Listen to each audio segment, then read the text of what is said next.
The pure contralto sings in the organ loft. The carpenter dresses his plank. The tongue of his foreplane whistles its wild ascending lisp.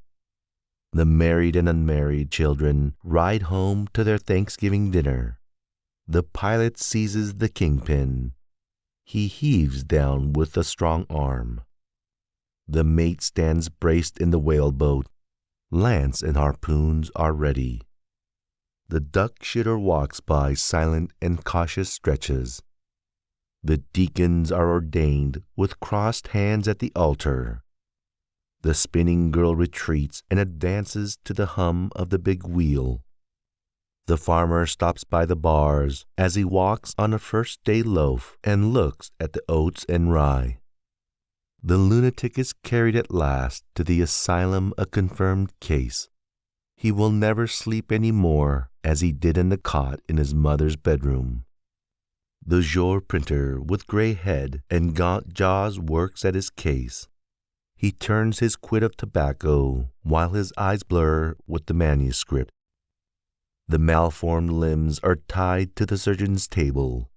What is removed drops horribly in a pail. The quadroon girl is sold at the auction stand. The drunkard nods by the barroom stove. The machinist rolls up his sleeves. The policeman travels his beat. The gatekeeper marks who pass. The young fellow drives the express wagon. I love him, though I do not know him. The half-breed straps on his light boots to compete in the race. The western turkey shooting draws old and young. Some lean on their rifles, some sit on logs. Out from the crowd steps the marksman, takes his position, levels his piece. The groups of newly come immigrants cover the wharf or levee. As the woolly pates hoe in the sugar field, the overseer views them from his saddle. The bugle calls in the ballroom. The gentlemen run for their partners. The dancers bow to each other. The youth lies awake in the cedar room garret and harks to the musical rain. The wolverine sets traps on the creek that helps fill the Huron.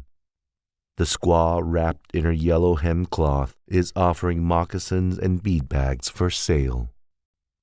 The connoisseur peers along the exhibition gallery with half-shut eyes bent sideways. As the deckhands make fast the steamboat, the plank is thrown for the shore-going passengers. The young sister holds out the skin, while the elder sister winds it off in a ball, and stops now and then for the knots. The one-year wife is recovering and happy, having a week ago borne her first child. The clean-haired Yankee girl works with her sewing machine or in the factory or mill. The paving man leans on his two-handed rammer. The reporter's lead flies swiftly over the notebook. The sign painter is lettering with blue and gold. The canal boy trots on the towpath. The bookkeeper counts at his desk. The shoemaker waxes his thread. The conductor beats time for the band, and all the performers follow him. The child is baptized. The convert is making his first professions. The regatta is spread on the bay. The race is begun. How the white sails sparkle. The drover watching his drove sings out to them that would stray. The peddler sweats with his pack on his back, the purchaser higgling about the odd cent. The bride unrumples her white dress. The minute hand of the clock moves slowly. The opium eater reclines with rigid head and just open lips. The prostitute draggles her shawl. Her bonnet bobs on her tipsy and pimpled neck. The crowd laughed at her blackguard oaths. The men jeer and wink to each other. Miserable, I do not laugh at your oaths nor jeer you. The president, holding a cabinet council, is surrounded by the great secretaries. On a piazza walk, 3 matrons stately and friendly with twined arms. The crew of the fish smack pack repeated layers of halibut in the hold. The Missourian crosses the plains, toting his wares and his cattle. As the fare collector goes through the train, he gives notice by the jingling of loose change. The floormen are laying the floor. The tinners are tinning the roof. The masons are calling for mortar. In single file, each shouldering his hod-pass, onward the laborers. Seasons pursuing each other, the indescribable crowd is gathered. It is the 4th of 7th month. What salutes of cannon and small arms. Seasons pursuing each other, the plower plows, the mower mows, and the winter grain falls in the ground. Off on the lakes the pike fisher watches, and waits by the hole in the frozen surface. The stumps stand thick around the clearing. The squatter strikes deep with his axe.